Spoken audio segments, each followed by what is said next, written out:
Boa noite. Queria te perguntar sobre a substituição feita no primeiro tempo, a saída do Gustavo Campanharo para a entrada do Jean Dias, e que você analisasse a vitória, que teve dois tempos distintos nessa noite. Boa noite a todos.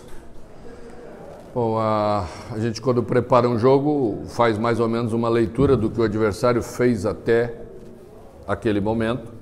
Você não pode prever alterações que eventualmente possam acontecer.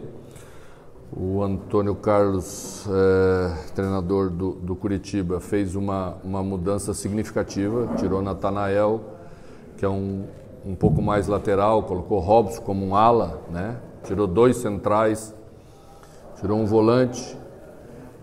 Então, foi um pouco diferente daquilo que a gente tinha imaginado como questão tática para o jogo. Isso criou um pouco de dificuldade para a gente ficou muito atrás, teve dificuldade para sair. Quando saiu, errou muito passe, tecnicamente falando, né? E aí eu achei que era muito risco para a gente ficar jogando dessa maneira até o intervalo.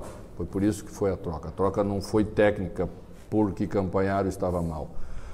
A troca foi tática porque o time não estava bem. Então tirei um dos volantes, como tinha feito no treinamento de preparação da equipe. Coloquei Jean. Tentei primeiro com Pedro pela direita e Jean pela esquerda, mas o time continuou espaçado.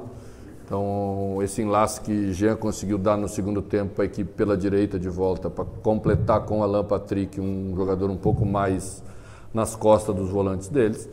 Acho que devolveu um equilíbrio melhor para a equipe. A gente fez um segundo tempo melhor, conseguiu jogar, que era a grande dificuldade nossa no jogo até então. E a partir do momento que conseguimos jogar, começou a entrar a bola na característica daquilo que é o jogador de velocidade que temos, que é Pedro Henrique. Um pouquinho antes da penalidade máxima já tinha entrado uma bola que ele sofreu a falta, mas estava um pouquinho levemente impedido antes. Então a equipe foi encontrando essa possibilidade de construir a vitória num segundo momento do jogo, quando fez por merecer um resultado melhor. Mano, acho que todos os jogadores frisaram que os dois tempos foram diferentes, né? A própria alteração tática que você acabou fazendo colaborou para essa melhor desempenho, principalmente a segunda etapa, e claro, a condição do Curitiba também colaborou. Mas especificamente sobre um jogador que a gente viu aqui, até o clube acabou confirmando que foi uma pancada ainda no jogo contra o Vasco, né? O Wanderson. A situação desse atleta que vai seguir com a delegação para Belo Horizonte, tem chance de atuar domingo, e já pensando até na quarta-feira, qual a situação clínica desse atleta? Ele vai estar apto para esse jogo que é tão importante na próxima semana? Bom, a questão é bem objetiva, né? Ele não foi para o jogo porque não tinha condição de ir.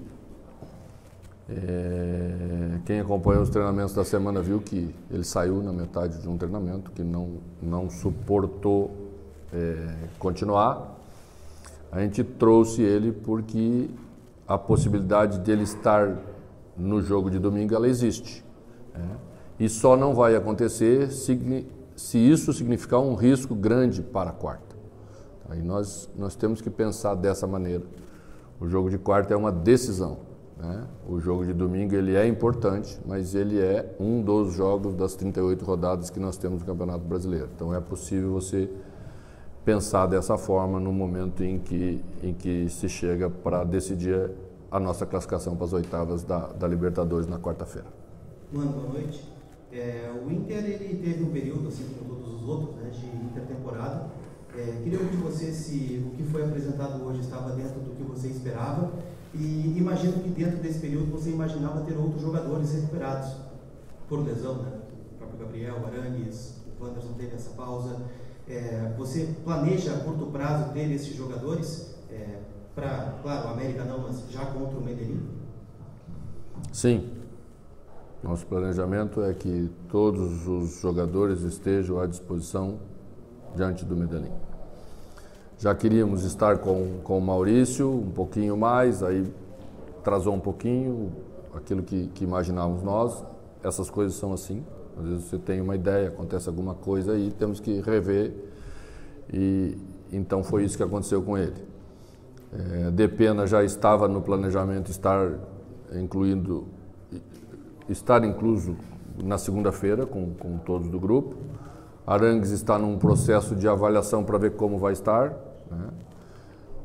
Então é isso, a gente também passou por esse momento sem Maurício, sem Depena, sem Wanderson hoje. Então essas coisas às vezes não, né? Elas influenciam naquilo que a gente pode produzir como equipe. Nenhuma equipe suporta você perder 3, 4 jogadores importantes, até então considerados titulares da equipe. Então, acho que não vai acontecer como um passe de mágica. Eu achei que hoje a equipe, no primeiro momento, estava muito ansiosa, talvez até com a responsabilidade dessa retomada, né? Porque nós falamos muito nela, trabalhamos muito por ela. Então, a gente estava um bom tempinho sem jogar, achei que entramos com a faísca muito acesa, reclamamos um pouquinho demais, tomamos um cartão por reclamação cedo e aí acalmamos um pouco no intervalo, falamos sobre isso. O árbitro é um árbitro novo, então todo árbitro novo começa mais acelerado, né? Porque quer mostrar que tem essa capacidade de já estar nos grandes jogos, e a gente também entendeu isso, se acalmou e jogou um futebol melhor no segundo tempo. Mas certamente nós queremos mais e vamos ter mais. Mano, boa noite. Me apegando nesse aspecto que você falou do time um pouco mais ansioso, talvez pela parada que teve para a data FIFA, mas em 2 pontos, essa questão da ansiedade e uma questão técnica. Pelo menos parece que os times têm tido um pouco de facilidade para pelo menos incomodar a defesa do Inter. A gente viu o Curitiba criando muitas oportunidades na primeira etapa. No segundo tempo o Inter jogou melhor, mas o Curitiba também conseguiu encontrar oportunidades, tanto que o John foi importante também naquele lance do Robson. Segundo tempo. Isso, uma chance clara de gol. E aí eu queria entender nesses aspectos da ansiedade e também de uma defesa que pelo menos em alguns momentos da temporada pareceu um pouco frágil, como que você espera melhorar isso, não só pela sequência, mas pelo jogo de quarta-feira, o caráter decisivo que tem mais uma vez dentro do Beira-Rio contra o time colombiano? Tá. São assuntos diferentes e eu acho que explicá-los de forma diferente é importante para o entendimento do torcedor. Primeira parte, o Curitiba jogou no nosso erro. Nós erramos bastante, eles contra-atacaram e tiveram mais facilidade de chegar na última parte do campo, né? Segunda parte, erramos menos, tivemos mais qualidade de manejo de bola. O Curitiba já não chegou tantas vezes, né? E John fez uma grande defesa, porque uma bola de vez em quando entra, né? Nós demos liberdade na frente da área para um jogador de qualidade, deu um passe maravilhoso, Robson entrou cara a cara. O Curitiba tem criado chances contra todos os adversários que ele enfrentou. E tem feito até bons jogos em determinados momentos e o resultado não tem vindo na mesma proporção. E a gente trabalhou bastante isso para os nossos jogadores, porque nessa hora, quando você vai enfrentar alguém que ainda não venceu no campeonato e que está nas últimas colocações, pode parecer que você vai encontrar facilidades antes da hora. Não, se não fizer a nossa parte bem feita, todos os outros vão nos incomodar. E hoje também aconteceu isso, mais no primeiro tempo do que no segundo, porque a gente não esteve tão bem no primeiro tempo. As questões da equipe, a equipe vai se ajustando, como eu acho que ela deve se ajustar. Eu acho que a gente já tem mais segurança num setor importante, que é um setor de marcação, onde todo mundo precisa ter marcação. Acho que a gente já vem melhorando. Acho que melhorou quando o Johnny veio para dentro, que se juntou com o Rômulo, né? Porque os dois jogadores têm força física, têm retomada de bola, têm posição de diminuir espaço. Então a equipe vai se ajustando assim, e eu acho que é isso que a gente quer. O caminho é esse, ter tranquilidade. Os resultados como esse de hoje ajudam muito a você ter essa tranquilidade. Hoje a gente já sobe para a 8ª colocação, vai subindo de degrau em degrau, já está aí 2, 3, 4 pontos dos 4 primeiros ou do 4º colocado, para ser mais específico. É assim que a gente vai retomando, depois de um longo e tenebroso maio. Eu acho que julho a cena com coisas melhores, como já estão acontecendo em junho. Mano, boa noite. Vou me manter nesse assunto até do sistema defensivo, porque hoje tu venceu sem levar gols num jogo fora de casa, isso é muito positivo. E hoje tu jogou com o Mercado Vitão, que é a dupla lá do ano passado, que se consagrou. Hoje o Mercado, inclusive, levou o terceiro cartão amarelo no jogo próximo. Tem o Moledo, que fez bons jogos nas últimas partidas, e também o Nico Hernandes. Esses dois devem atuar na próxima partida. E eu te pergunto também, Mercado Vitão é a tua dupla de zaga? Olha, num campeonato de 38 rodadas, não dá para ser tão exigente que vão ser sempre os dois. Na verdade, eles casam bem, são dois jogadores que aliam bem o que o futebol precisa hoje, que é, além de defender bem na última linha, você ter capacidade de iniciar uma jogada com qualidade. Se você não inicia com qualidade hoje, você não ataca ninguém, e eles dão isso para a equipe. Já estava previsto que o Mercado tomasse o terceiro hoje, não que fosse tão cedo, queríamos que fosse um pouco mais no segundo tempo, porque hoje Moledo cumpriu, Nico também está com dois, então a gente vai rodando um pouco isso. Nico não vai poder estar na quarta-feira, porque está suspenso no segundo jogo da Libertadores, então a gente vai levar isso em consideração para definir quem vai jogar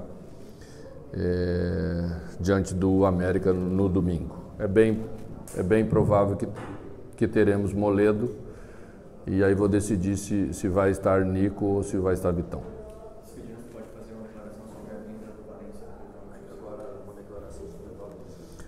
Bom, grandes jogadores sempre são um sonho para a gente. A direção fez um esforço muito grande para que a gente tivesse agregado ao nosso grupo um jogador desse nível, um jogador de Copa do Mundo, um jogador de grandes jogos, jogadores atacantes que têm por vocação, né, a marcação de gols importantes, tem a calma necessária para definir jogadas importantes. Isso diferencia muito uma equipe. Às vezes você cria, nós mesmos já passamos aí alguns jogos essa temporada com um número de chances bastante grande, mas às vezes mesmo assim escapa o resultado porque a gente não converte. Então ter mais gente para ajudar com a qualidade do Enner vai ser muito importante para a gente. Vamos pensar a partir da abertura da janela uma maneira para tirar o melhor dele para a equipe, baseado em tudo que a gente já viu e de conversa que já teve com ele. Eu acho que isso é agora alguns ajustes importantes que a gente tem que fazer para que tenhamos o acréscimo na equipe, né? É tudo que o treinador quer. Boa noite.